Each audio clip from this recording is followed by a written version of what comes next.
Hello everyone, and you are watching Easy English Learning by Archana Sharma. As you can see on your screen, my today's video is on a very important topic from the writing section, and the topic is short story writing. And if you are new to the channel, then do subscribe it and make sure you hit the bell icon to get notification of my new videos. So without wasting any time, let's get started. Earlier, there used to be always a question based on story writing in the exam of class 9th and 10th. Now, according to the latest examination pattern, the story writing is changed into short story. Earlier, this question was of 10 marks, and now you will get this topic of 5 marks. So, it is a short story writing which will carry 5 marks in your exam. A very important topic, so do watch the video till end of it.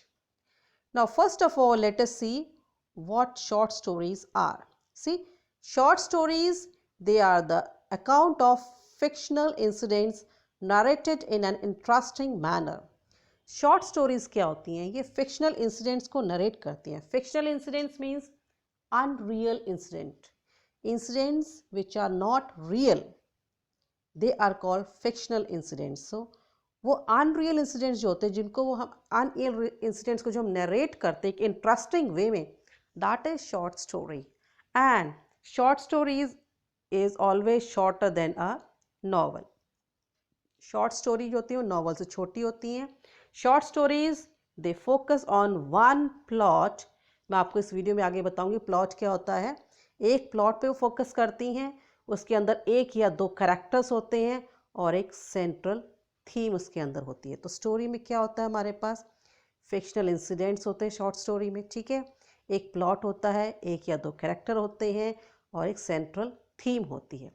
तो ये सारा क्या होता है, story लिखते वक्त हम सब इन चीज़ों पे ध्यान देते हैं. Now why do we need to learn how to write a short story? अब सीबीएसई ने आपके एग्जाम में शॉर्ट स्टोरी राइटिंग क्यों डाली है? इसके भी कारण हैं. क्या है? To inspire and make students understand to think wider about related issues and theme throughout the material. अब ये टॉपिक आपके एग्जाम में इसलिए डाला गया ताकि आपको इंस्पायर किया जा सके, आपको प्रेरित किया जा सके स्टूडेंट्स को और ज़्यादा वाइडर सोचने के लिए. किस चीज़ के लिए प्रेरित करें? ताकि आप और वाइडर सोचें. किसके बारे में? About the related issues and theme throughout the material. Okay, so आपकी थिंकिंग स्किल को और डेवलप करने के लिए, आपकी क्रिएटिव स्किल को डेवलप करने के लिए, आपकी क्रिएटिव थिंकिंग को डेवलप करने के लिए स्टोरी राइटिंग जो है आपके सीबीएसई ने आपके सिलेबस में डाला हुआ है, ठीक है. और क्या रीज़न है स्टोरी राइटिंग क्यों डाली है आपके सिलेबस में? To teach students how to recognise elements of the short story. एक शॉर्ट स्टोरी को लिखने के लिए हमें किन किस चीज़ों की ज़रूरत पड़ती है वो सब भी हम आपको सिखा सकें, इसलिए स्टोरी राइटिंग आपके सिलेबस में सीबीएसई ने डाला है. तो चलो, क्या क्या कैसे स्टोरी लिखी जाती है, स्टोरी के लिखने के लिए हमें किन किन चीज़ों की ज़रूरत पड़ती है वो जानते हैं. On your screen you have, see story should be brief. आपकी जब 5 मार्क्स की स्टोरी आने वाली है तो इट शुड बी ब्रीफ, ठीक है, and it should be direct. सीधी आपको उसमें स्टोरी में जो बताना है वो आप उसमें बता दीजिए. The story should have a beginning, beginning होनी चाहिए स्टोरी की, middle and an end. Okay, so it should be divided into the 3 categories: beginning, the middle part and the ending part. A story becomes interesting when it captivates the readers and provokes the readers senses. एक story जो interesting कब बनती है? जब वो readers को जो है पकड़ के रखे, बांध के रखे, कैप्टिवेट कर सके, मतलब रीडर्स को जो उसके अंदर इंटरेस्ट आने लगे वो उसको छोड़ ना पाए. स्टोरी वो इंटरेस्टिंग होती है और उनकी सेंसेस को जो वो प्रोवोक करे, मीन्स उनकी सेंसेस को वो उत्तेजित करे, उनके अंदर क्यूरियोसिटी बनाए रखे. That is a good story. Okay, now what tips you have to keep in mind while writing a story? See, when we have to write a story we should focus on single incident. कोई एक single incident, कोई एक single घटना जो होती है उस घटना पे ही सारा हमारे स्टोरीज़ के ऊपर फोकस्ड होनी चाहिए। ओके, फॉर एग्जाम्पल हम एलियंस के बारे में स्टोरी लिखे तो सारा हमारा एलियंस के बारे में, अच्छा हम एनवायरनमेंट के ऊपर लिख रहे हैं या कोई बैड एक्सपीरियंस रहा है आपको उसके बारे में बता रहे हैं, तो उसी पे हमारा फोकस होना चाहिए। मतलब एक सिंगल इंसिडेंट के बारे में हमारा सारी स्टोरी फोकस करनी चाहिए, एक सिंगल घटना के ऊपर। Story to be written in the past, बच्चे अक्सर गलती करते हैं। स्टोरी हमेशा हमें ध्यान रखनी है कि स्टोरी हमेशा पास्ट टेंस में लिखी जाती है, कभी भी आपके कॉन्टिन्यू फ्यूचर टेंस में या प्रेजेंट टेंस में नहीं आती। Okay, the story should revolve around the central character, जो मेन कैरेक्टर मुख्य पात्र जो कहानी का, स्टोरी उनके चारों तरफ उसके इर्द गिर्द ही घूमनी चाहिए। Okay, this you should keep always in your mind. Next आपका आता है climax should be clear and thrilling. जो क्लाइमेक्स होता है स्टोरी का वो बिल्कुल क्लियर और थ्रिलिंग हो। ओके, तब स्टोरी को पढ़ने में, स्टोरी को लिखने में मज़ा आता है, स्टोरी को सुनने में मज़ा आता है। नेक्स्ट पॉइंट हमें क्या ध्यान रखना स्टोरी लिखते वक्त, create the plot so as to captivate the readers. अब प्लॉट क्या होता है? प्लॉट मैं आपको बता दूं, प्लॉट का मतलब होता है कि the sequence of events where each affects the next. जो इवेंट्स जो होते हैं स्टोरी के अंदर उनका जो सीक्वेंस होता है दैट इज़ द प्लॉट। और उसमें क्या होता है, हर सीक्वेंस जो होता है इवेंट्स का वो एक दूसरे को इफेक्ट करता है। मतलब you cannot change the order, they should be according to the order, according to the things happened. Okay, and one after the another, and it creates a sequence, it creates an order, and it creates, gives you a creativity of the story. Okay, now plot के बाद हमें क्या ध्यान रखना होता है, जो characters हैं उसके कैरेक्टर्स का भी हमें बहुत ध्यान रखना होता है। ज़्यादा कैरेक्टर्स हमें स्टोरी राइटिंग लिखते वक्त नहीं लेने चाहिए, एक दो या दो तीन कैरेक्टर ज़्यादा रखो, ठीक है। So characters they should be limited while writing a story. Now उसके बाद आता है हमारा जो सेटिंग है स्टोरी की, वो भी बहुत इंपॉर्टेंट है, जिसको हमें स्टोरी लिखते वक्त ध्यान रखना होता है। सेटिंग का मतलब the background of the story, उसको हम सेटिंग कहते हैं। Story can happen in a forest, story forest में हो सकती है, कहानी फॉरेस्ट हो सकती है, और अ क्लासरूम। ओके, तो स्टोरी क्लासरूम की भी हो सकती है।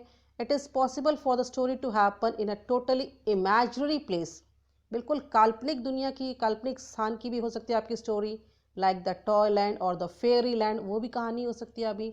Okay, so again you will need to detail the setting to make it more suitable to the plot and the character. तो सेटिंग जो बना करनी है आपकी, जो बैकग्राउंड जो देना है आपको किसका, स्टोरी का, उसके लिए आपको उसका प्लॉट को और कैरेक्टर्स को ध्यान रख के उस बैकग्राउंड को आपने देना होता है। ओके, सो प्लॉट के बारे में मैंने आपको बता दिया, कैरेक्टर्स के बारे में बता दिया, सेटिंग के बारे में बता दिया।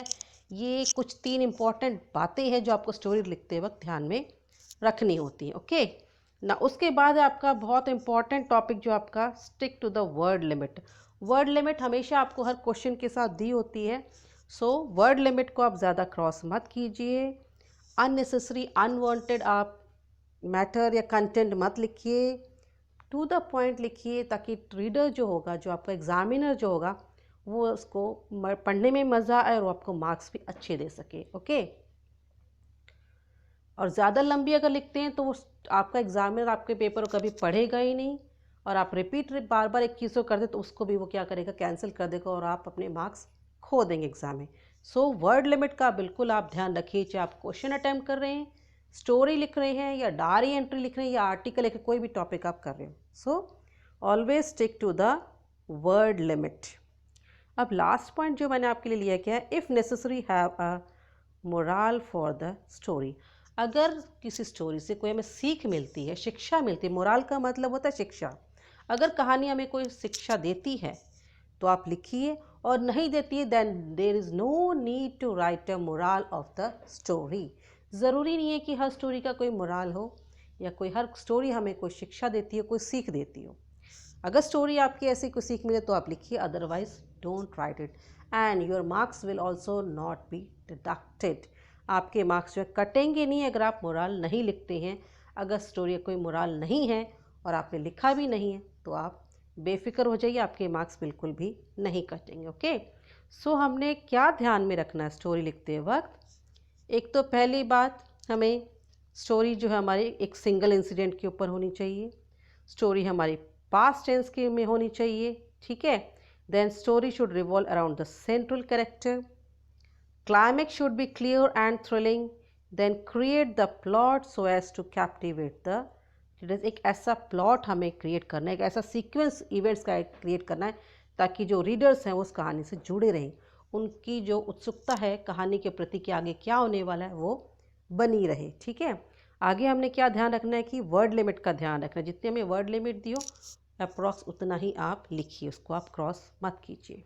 2-4 वर्ड आगे पीछे हो जाए तो कोई प्रॉब्लम, लेकिन ज़्यादा लेंथी आप नहीं बनाइएगा। And if necessary give a moral at the end of the story. अगर मोरल है तो जहाँ पे आपकी स्टोरी ख़त्म होती है 1-2 लाइन अपने आंसर शीट में छोड़िए, वर्ड लिखिए MORAL मोरल, उसको अंडरलाइन कीजिए और उसकी जो सीख मिलती है, जो शिक्षा में मिलती है उस कहानी से, वो आप उसके आगे लिख दीजिए। Okay, so this was all about the story writing. I hope अब आप कुछ स्टोरी जब अगर आपके एग्ज़ाम में लिखनी आती है तो ये वीडियो जो है आपको काफ़ी हेल्प कर पाएगी। Okay, so this was all from me, thanks for watching the video, be in touch with the channel as you might be having your half yearly examination. I am also very much busy in my school activities, so I may upload my video once a week, but do watch the videos and keep learning. Goodbye everyone.